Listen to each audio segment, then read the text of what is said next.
Bonjour les parents qui cheminent et bienvenue dans cette pépite du cercle. On est mardi et hier soir, lundi, comme tous les lundis soirs, le cercle des parents heureux s'est réuni. C'était une réunion informelle puisqu'il s'agissait d'une tisane rencontre où on a parlé de tout et de rien. Donc je pourrais vous livrer tous nos échanges, mais ce n'est pas l'objet de cette pépite. On a pu échanger sur les écoles et des écoles alternatives en particulier, sur Caroline Goldman qui fait jaser la presse en ce moment et ce qu'on en pense et ce qui nous semble intéressant de noter dans ce qu'elle dit et tout ce qui nous semble pas intéressant du tout.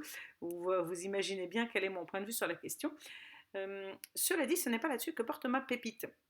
Ma pépite porte sur l'équilibre entre le côté individu et la communauté.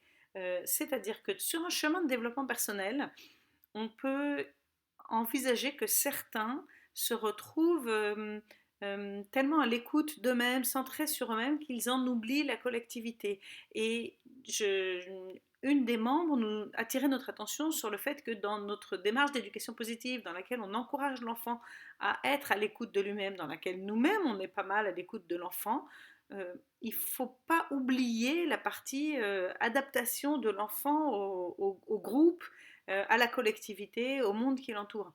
Et j'ai trouvé ça intéressant parce que je me dis que en fait, l'idée n'est pas de penser en termes de l'un ou l'autre, mais c'est vraiment en termes de et. D'ailleurs, je pense que cette démarche d'individualisation qu'on voit pas mal dans la société, pour moi, elle est plus liée à une façon de penser en termes presque de rapport de force, c'est-à-dire moi j'ai raison, toi t'as tort.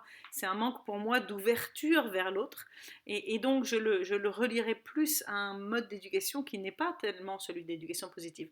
Pour moi, l'éducation positive pousse effectivement à être à l'écoute de soi, mais à être à l'écoute de soi pour s'ouvrir à l'autre. C'est un peu, ça me fait penser un petit peu à cette phrase de Thomas Dansbourg qui est que un citoyen apaisé est un citoyen apaisant. Et je pense réellement, d'ailleurs, il conteste pas mal il le conteste pas vraiment de façon virulente, mais dans ses mots, il dit finalement, on parle de développement personnel, mais c'est une démarche citoyenne. Et c'est un peu comme ça que je le prends. Et j'ai trouvé ça intéressant de poser mon attention dessus, de me dire que cette écoute de soi, c'est bien également une démarche citoyenne et pas quelque chose qui doit nous ramener sur nous-mêmes pour ne rester qu'en nous-mêmes. C'est une démarche qui doit nous ramener sur nous-mêmes pour mieux nous connaître et être dans l'ouverture à l'autre. Voilà, si c'est quelque chose qui vous parle, vous trouverez votre place au cercle des parents heureux. N'hésitez pas à m'écrire pour qu'on en parle. De toute façon, vous trouverez sous cette vidéo le lien de présentation du programme. Et j'espère que cette pépite courte aujourd'hui vous a inspiré. Nous nous retrouverons la semaine prochaine pour la pépite suivante. À bientôt!